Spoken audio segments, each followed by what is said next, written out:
mais profunda lição que o milagre ensinou aos discípulos é também uma lição para nós, tá?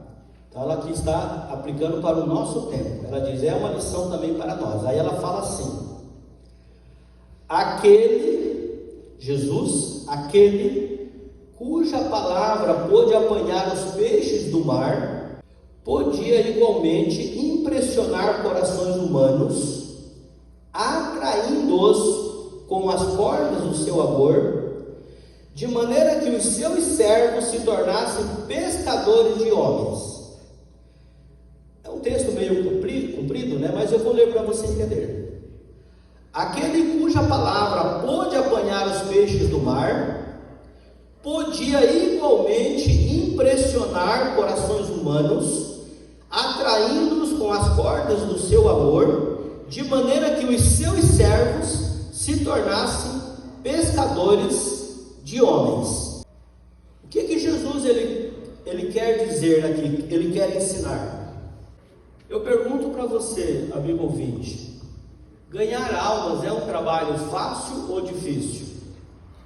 Difícil. Todos nós reconhecemos isso. É um trabalho muito difícil. Agora, qual é a participação do homem no trabalho de ganhar almas? Eu contei ontem, irmãos, aqui nessa igreja, 10 bancos vazios. E hoje tem mais, irmão. Vocês têm um lindo tempo, mas está faltando as almas.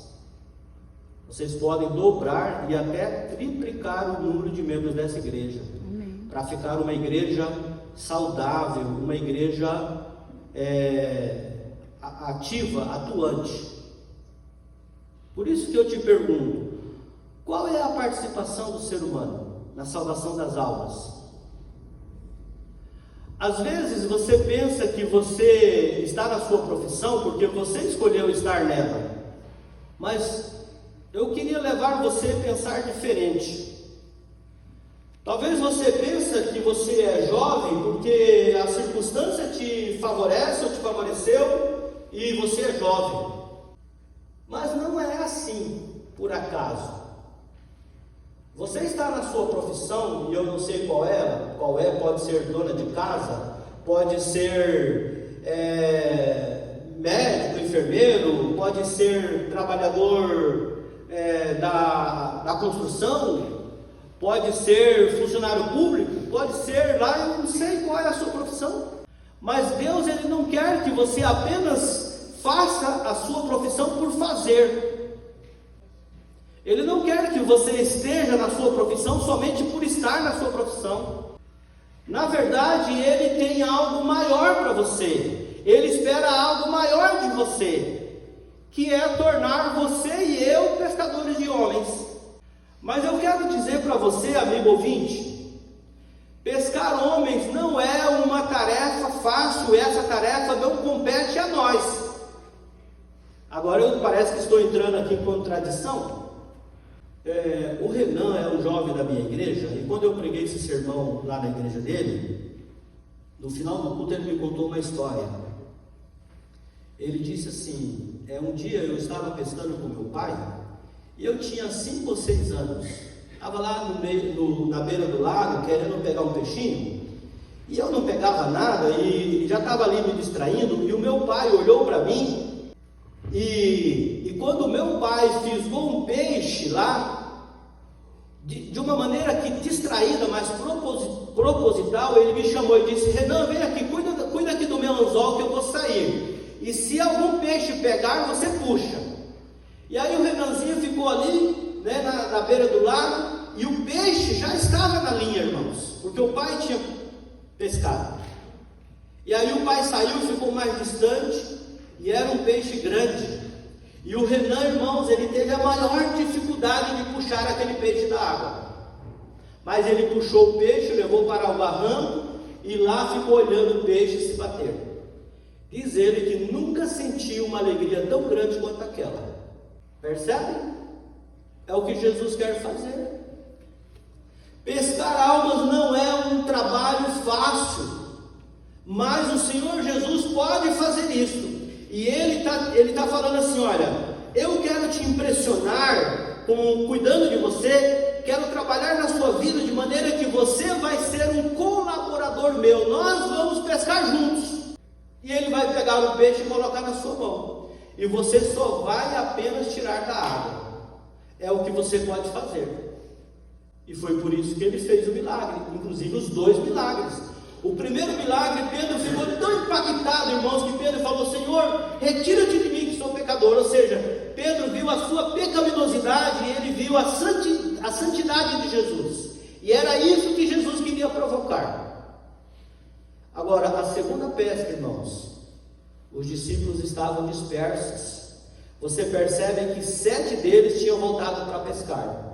Jesus tinha ressuscitado, ele estava por aí, tinha aparecido uma vez, mas ninguém sabia para onde ele estava agora. Havia de novo a necessidade, a família passando a necessidade, e aí então eles, em comum acordo, voltaram, os 7 para o barco pescar, e passaram a noite toda pescando, e de igual modo não pegaram um só peixe.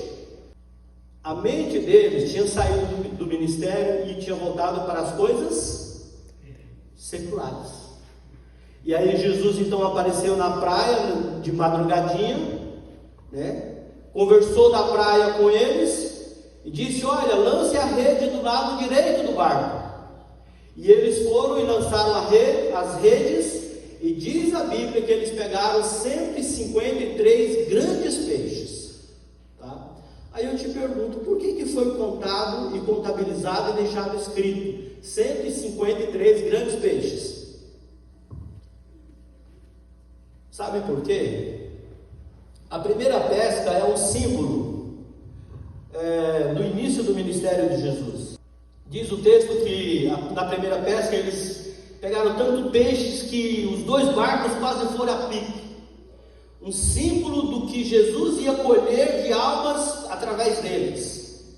Mas a segunda pesca, amigo, é um símbolo ou uma representação da última colheita que Jesus vai fazer no final dos tempos. 153 grandes peixes, todos peixes maduros, prontos para o consumo, nenhum peixe impróprio. Por que isso? Por que esses detalhes? Porque a segunda pesca é um símbolo da colheita que Jesus vai fazer antes da volta de Jesus. A pergunta que eu faço para você é a seguinte: se esses peixes da segunda pesca, peixes maduros, grandes, próprios para o consumo, inclusive contados e contabilizados, é uma representação da igreja que vai viver nos últimos dias. E se nós somos esta igreja, a pergunta é a seguinte: que tipo de peixe você e eu somos? Será que nós estamos preparados e qualificados para recebermos Jesus Cristo? Ou será que nós somos peixinhos pequenos, impróprios para serem colhidos? Tem como você me dizer? E o Senhor Jesus não vem para buscar peixes pequenos. Ele vai vir para uma colheita grande de peixes qualificados. Que tipo de peixe você é? Que tipo de peixe eu sou? Irmãos, nós não podemos estar falando apenas de mordomia na área de recursos financeiros. Nós temos que falar de mordomia na área de ganhar almas para Jesus. Porque você é empresário não à toa, você é empresário para poder levar almas para Jesus. E se você não está conseguindo fazer isso, se a igreja não está conseguindo fazer isso, é porque todos são lambaris. Quando eu preguei esse sermão da segunda igreja lá, o irmão mandou um áudio para outro irmão e o irmão me reprisou o áudio. E ele falou assim: ô fulano, você ouviu e entendeu bem o sermão do pastor? Mas eu entendi, o pastor estava motivado, inspirado, né? Ele falou: o pastor estava inspirado mesmo. E eu me senti tão mal com o sermão dele que eu estava me sentindo não um lambari, eu estava me sentindo um girino.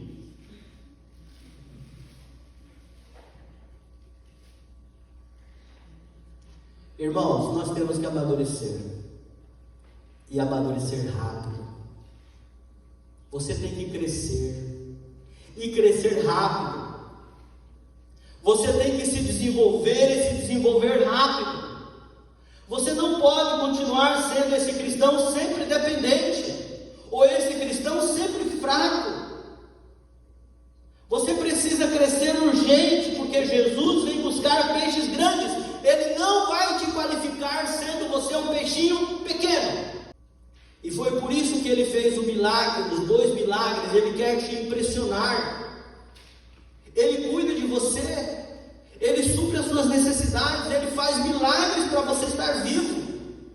Ele te mantém. Ele te dá dons. Mas você tem que crescer. Você tem que se explicar. Você tem que se mover. Você tem que se movimentar. Você tem que crescer. Tem que ter um plano de crescimento com Deus. A igreja precisa acordar. A igreja está dormindo e o tempo está passando, irmãos. E o diabo está ganhando tempo.